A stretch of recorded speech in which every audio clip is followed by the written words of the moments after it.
Hello friends, Jay the Silent Cartographer here, and it is currently 10:50, so we have just under an hour to finish this map, so I'll have enough time to upload it. And that shouldn't be much of a problem. Today we're going to do a dungeon draft map, because generally they are faster and easier to do. And I think I actually already have an idea as to what I'm going to do. See, actually, let me go new. Let me switch this to 25. And let me switch this to like 40 tiles, just like that. I'm gonna finish generation because I'm actually going to use the cave brush here. And what I'm gonna do first is I'm going to make this little bowl here, this little basin at the top of the map, just like that. Yes, yes. Okay. And then now we are going to go ahead and do like a snaking S-turn kind of deal that goes all the way down. We're going to go back and we're going to trace it back up. Just like that.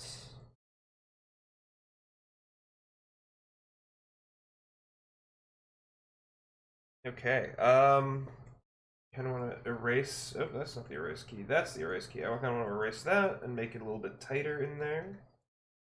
And then the gimmick of this map is that I now want the water brush, and I want to, yeah, I want to change it to a real deep blue. Let me start with this color to make it a little bit lighter. Not too much lighter. And with the largest color, I want to, first things first, make a little bit of a lake back in here, and then I want to drag this down so that it is a cave with a river going through the cave. And it seems that Wonderdraft is having a little bit of trouble here.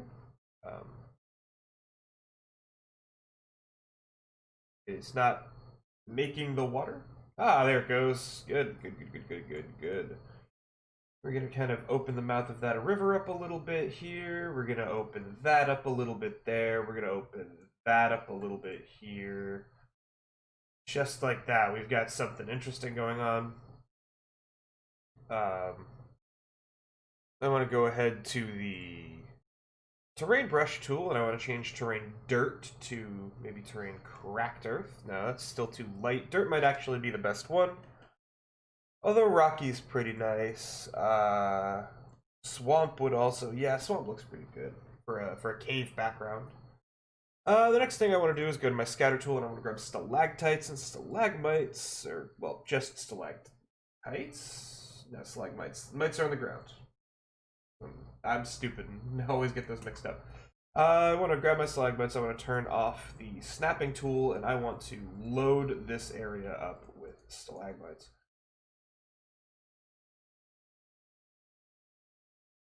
And the idea is that bandit smugglers, have been using an underground river to take people. They're human trafficking. They're taking people along this river to sell them in a different country. And this river goes down through a large mountain range.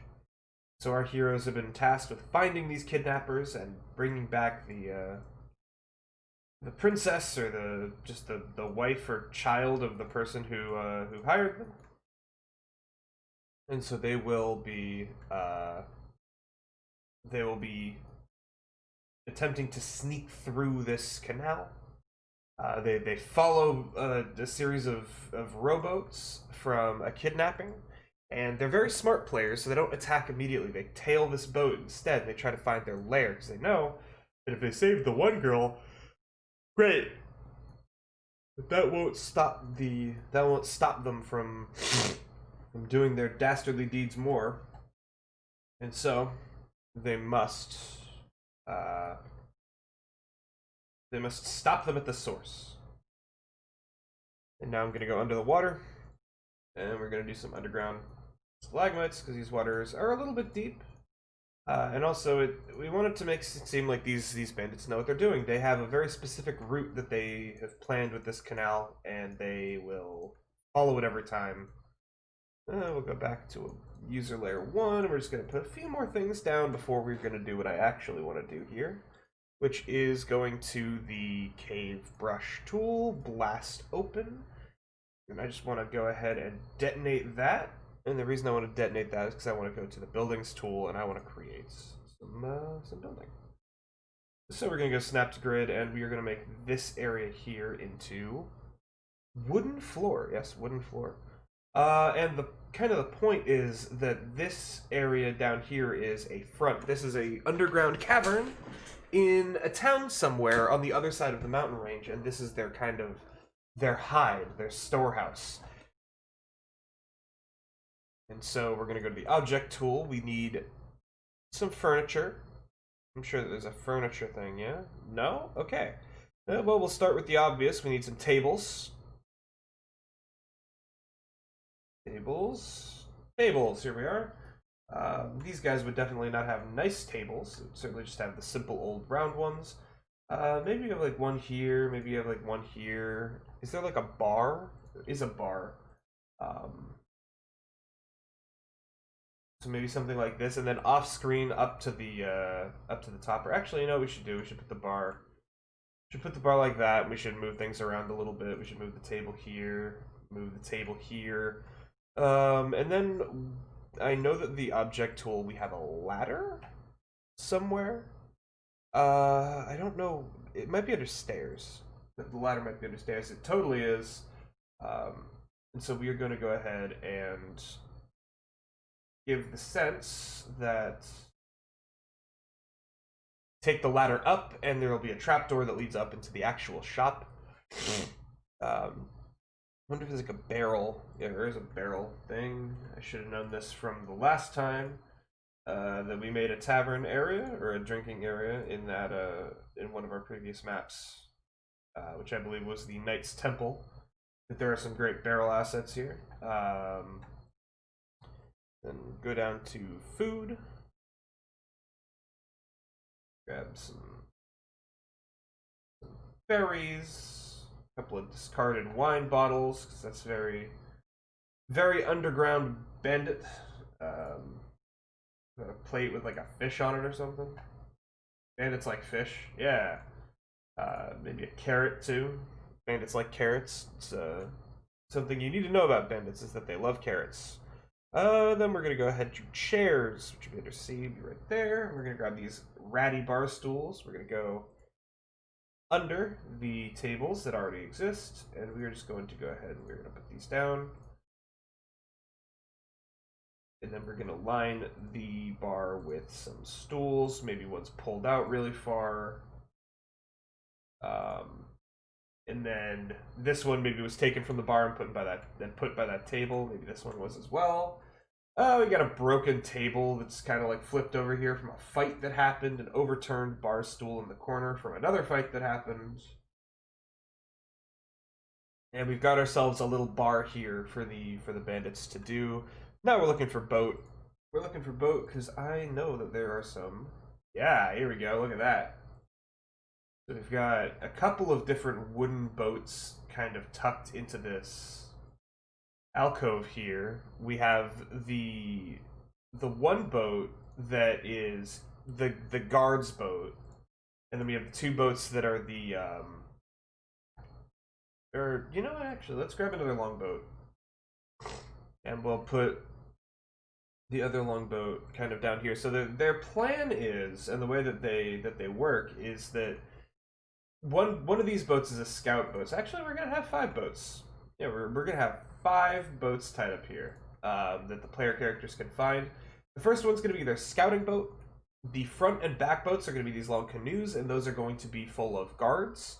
And then the 2 middle boats are going to be filled with a couple of key choices, or actually no, the guards would be in the small ones, and then there would be guards and the hostages in the big ones. And so they're like a caravan of rowboats that go down this giant cave.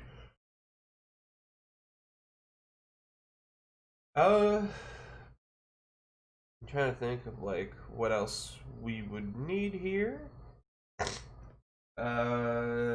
Stables. Maybe we'll grab a couple of things of hay. And the reason being is that once they get down the canal, in my campaign setting at least, there's canals that boats are tied by are pulled by horses down canals, and so maybe that works in this world too. Maybe these boats have little reins on them, and they tie them to horses, and they use the horses to drag the boats. Oh, sorry about that. That is my alarm clock going off, telling me to wake the hell up at 11 p.m. Just in case I overslept and couldn't do a daily map. So that is my that is my alarm. But yeah, I think this is very close to being just done. I'm gonna go ahead and do what I always do, which is go to plants. I'm gonna go to the same plants that I use for everything. I'm gonna go to the scatter tool for this one. We're gonna go plants. Plants. We're gonna grab a bunch of these plants. And we're just gonna go a little bit nuts with these. I'm gonna coat the whole way down. So this will probably take a minute, but that's okay. I've also got dinner on the way, so I have to finish this up fairly quickly, but I think we'll be able to be okay. I think we'll be able to do it. We're just going to go ahead and we're going to leave some of these plants everywhere just to say that, yeah, there's life down here. Of course there is. Of course there's life down here. Give the players something else to interact with here.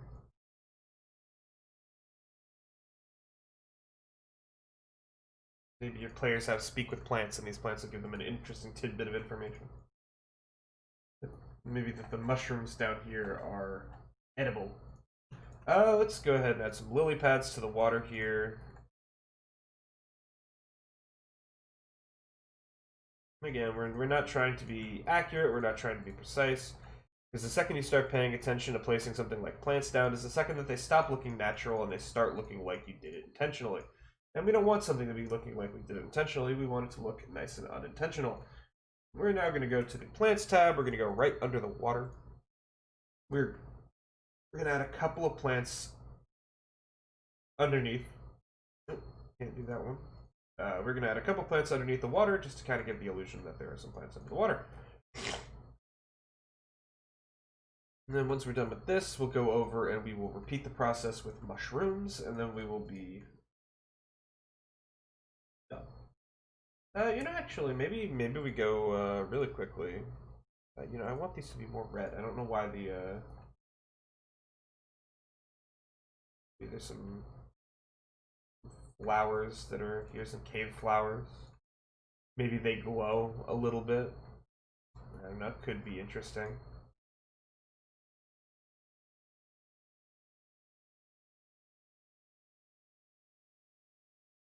And then we need to go to cave.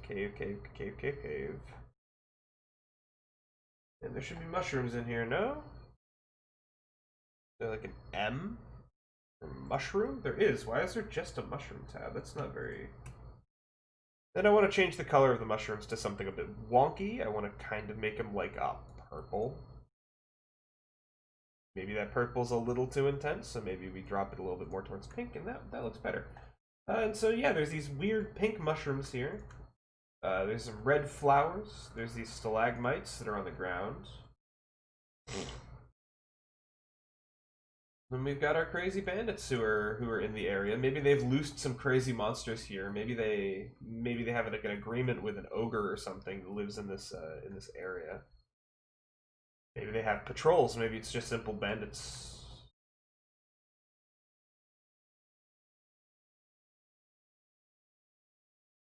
Maybe it's just simple bandits. Maybe these mushrooms just knock you out immediately. That'd be a fun little thing to do, though, player characters. Just have them eat a mushroom and pass out for like an hour. But at the same time, they could pick some of these and they could maybe use them against the bandits if they slip them into their food or into their drink somehow. Because who knows, maybe the players are smart enough and they got here ahead of the bandits. So we're gonna go ahead and give an export here. This is day 28 of daily map.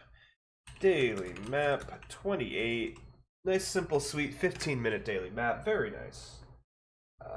And then now we're going to go back in and we're going to use the environment tool to just turn the lights off.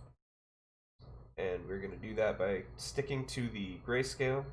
Just going to drag it down, and then we're going to tint it towards blue, because blue is the color of moonlight. And so whenever you're making something darker, if you give it a little bit of a blue tinge to it, it will actually it will look more correct. We're going to turn shadows off, and then we are just going to go ahead and use a not that high intensity, but a certainly higher range light here, just to give the idea that there's some people down. Perfect. And then that'll be nice and dark. And we're going to export this as day 28 lit. And then, of course, the last thing we're going to do is save as day 28. Okay, thank you so much for watching. This has been a very fun daily map to do. If you enjoy this map and you say, hey, I could use that in my tabletop RPG game, feel free to download it in the description down below. All of the downloads for all the daily maps are for personal use only, but you know that. Don't steal. But do feel free to borrow and use as you see fit. If you do tell an adventure with this map, please let me know in the comments down below how it went, what you ran, and what the story was that you told with it. I've been Jay, the Silent Cartographer, and tomorrow I will be doing another daily map number 29. And I'm going to be looking up when the 1 month mapiversary is. And maybe I'll post on like the Reddit, the DM tips help Reddit all the daily maps, and maybe try to get some people coming and watching some of these videos, because nobody watches my video but pornography bots, and it makes me sad. But yeah, thanks so much for watching, and have an amazing day.